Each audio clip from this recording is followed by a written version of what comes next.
gonadotropinas, que es la hormona de crecimiento. Recordar cómo es que actúa la CTH, actúa a nivel de receptores, cómo es que actúa la hormona de crecimiento, cómo es que vamos a aprender que actúa la hormona de TSH, actúa sobre receptores, especialmente recordar todo lo que es corticoide, y los receptores son intracelulares, más que de membrana. Todo lo que es corticoide, todo lo que es aldosterona y todo lo que es DEA actúa dentro de la célula. Muy importante. ¿Qué es lo que nos dice Porto? Porque ahí hay algunas discrepancias. Aquel que ha leído por eso que le pongo la bibliografía. Cuando hay problema de adenopófisis, el orden con que se pierde las hormonas es el siguiente. Primero, hormona de crecimiento.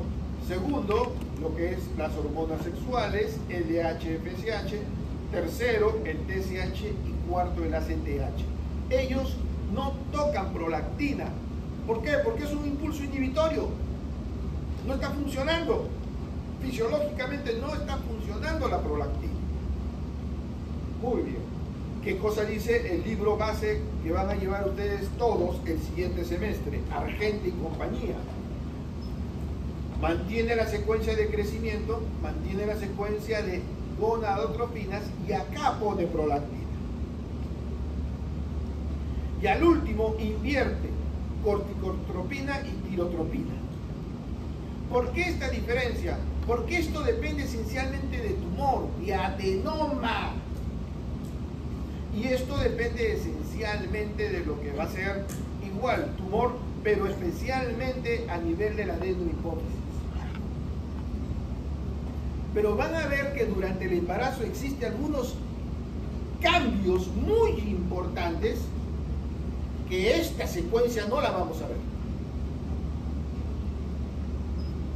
Manifestaciones clínicas del hipopituitarismo. Entonces, ahí las tienen todas. Como esta no es una clase de hipopituitarismo, las tienen ustedes en PDF para que las revisen. ¿Qué produce la deficiencia de adrenocorticotropina? Fatiga, malestar general, mialgias, artralgias, debilidad, pero especialmente pérdida de peso. Especialmente pérdida de peso. Y a esto se va a agregar cambios en la pigmentación. No. Si el problema es de adenopófisis. Vamos a ver qué cosa es secundario, adenopófisis, y qué es primario, cuando la deficiencia es en el órgano blanco. Cuando la deficiencia es en el órgano blanco, ahí, además de la pérdida de peso, se agrega los cambios en la piel, de pigmentación en la piel. Entonces, igualito, ¿qué pasa con la tiroides? ¿Qué pasa con las gonadotropinas? ¿Qué pasa con la hormona de crecimiento? ¿Y qué pasa con la prolactina? Que es muy importante. ¿Cuándo es muy importante la prolactina? En el momento del parto. Entonces, si tenemos una enfermedad relacionada al parto, eso que no aparecía en Porto, eso que aparecía en tercer lugar en Argente, van a ver que aparece en primer lugar cuando la enfermedad es por Sheehan.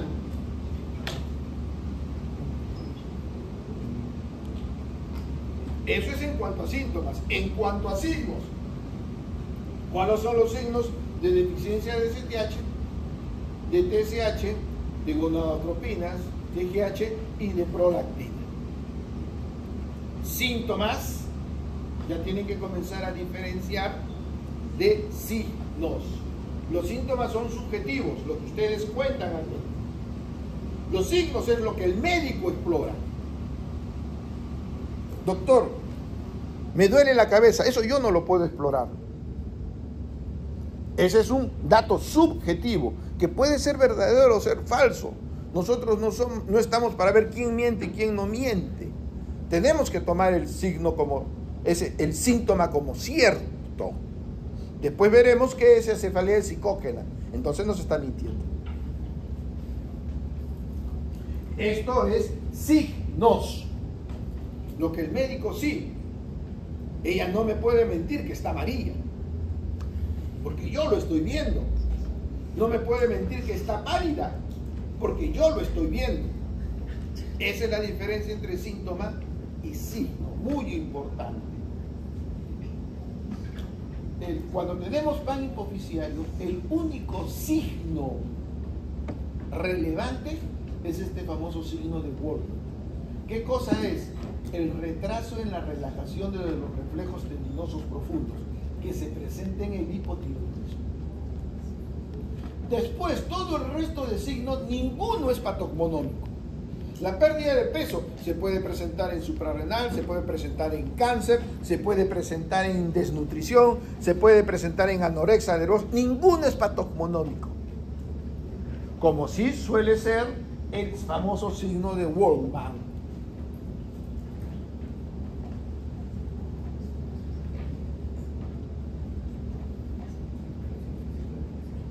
Muy bien, entonces tenemos ahí los distintos signos, eso es de su amigo Netter, que puede presentarse en el paciente que tiene problemas de pituitaria o problemas de hipotálamo.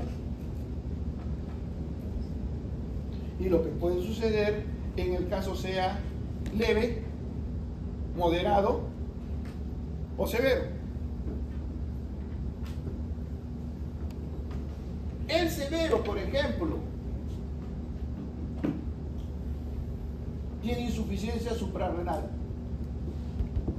Entonces viene el paciente con un panhipopituitarismo y le encontramos función suprarrenal normal y decimos, no tiene.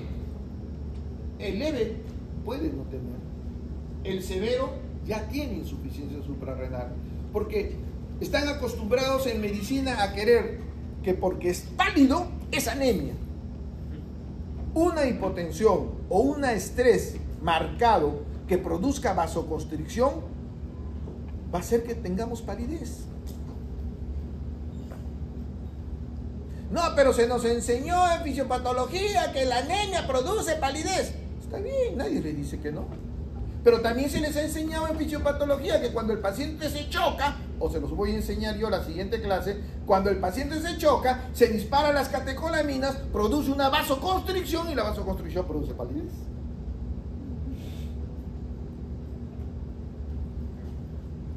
Entonces la medicina es un continuo, donde podemos tener signos y síntomas en el leve, en el moderado y en el severo.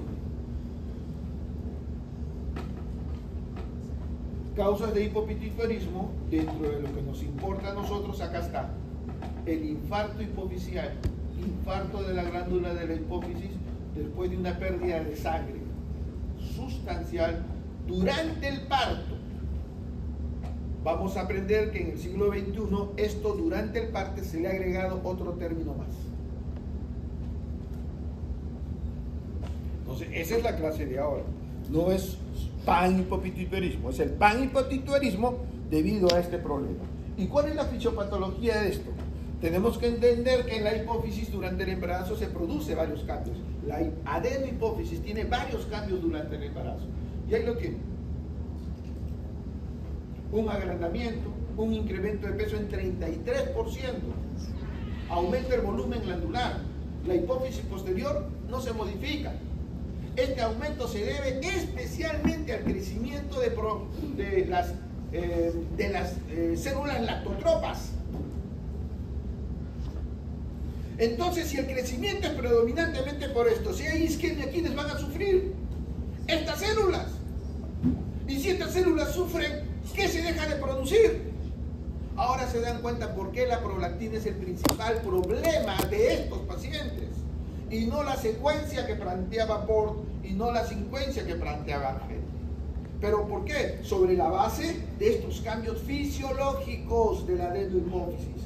Ahí empieza la fisiopatología.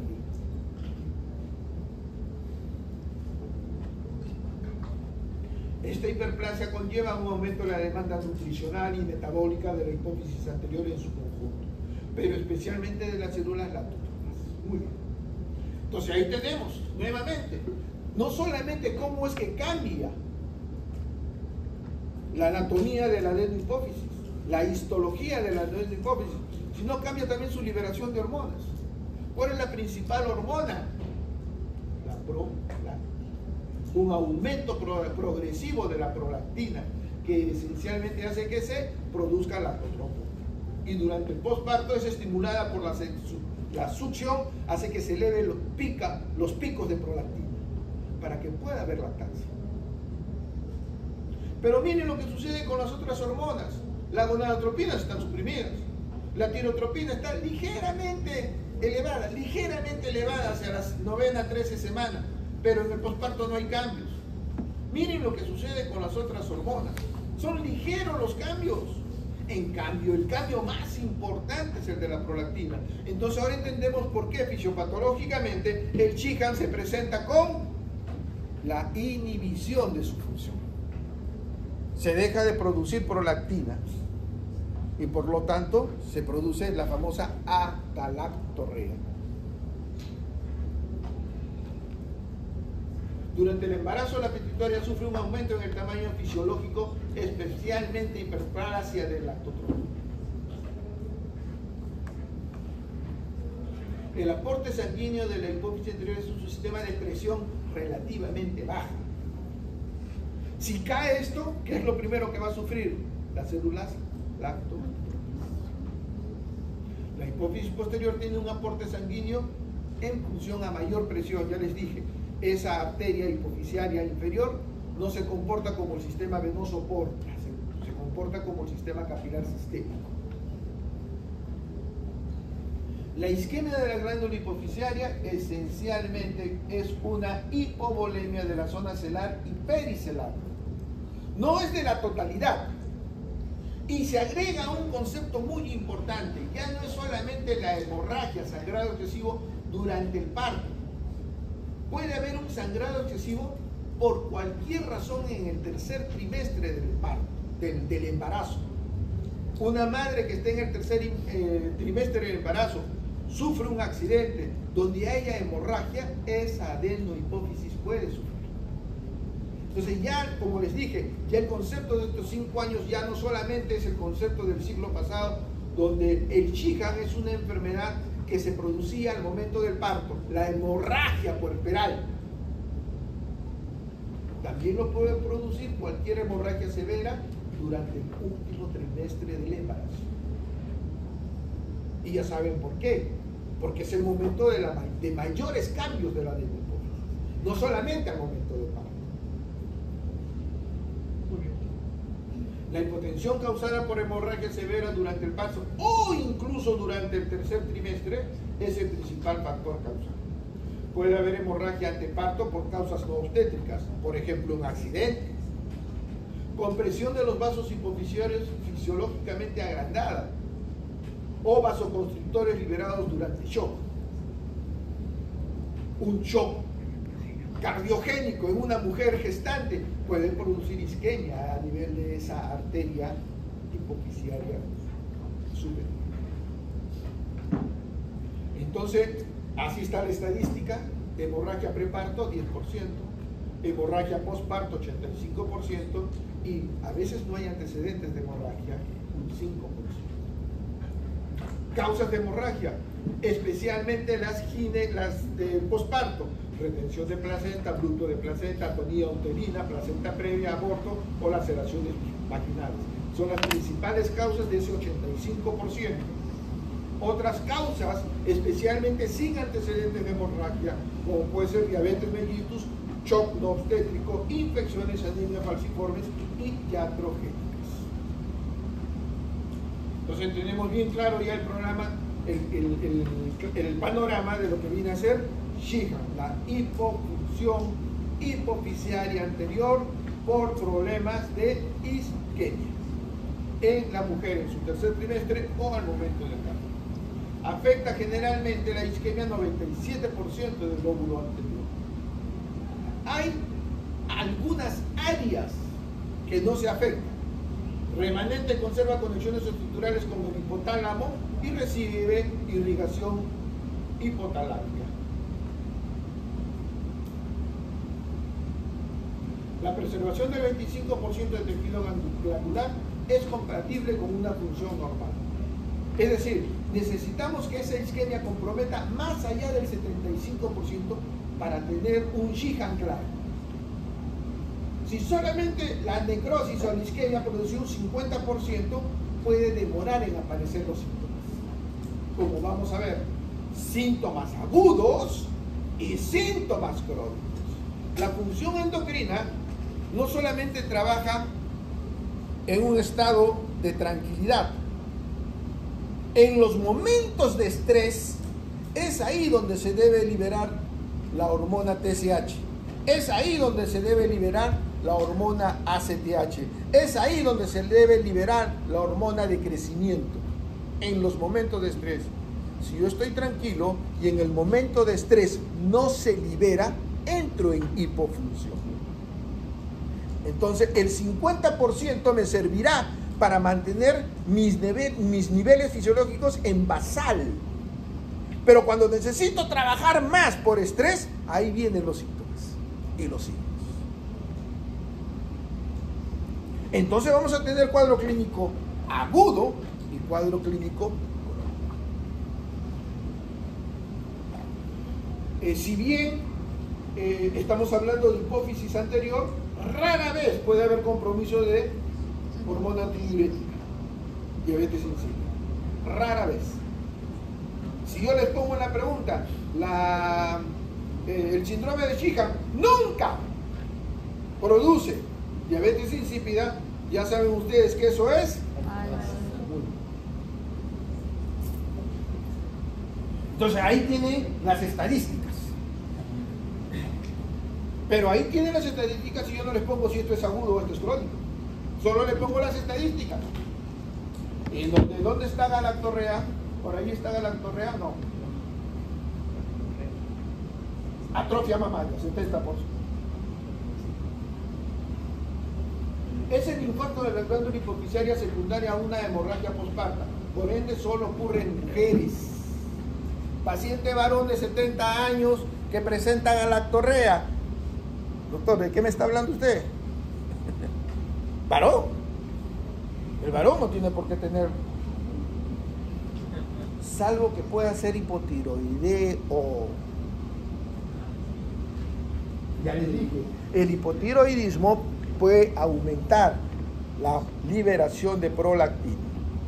Doctor, pero los hombres no tienen glándula mamaria. ¿Quién les ha dicho que los hombres no tienen glándula mamaria? ¿Que los hombres no tienen cáncer de mama?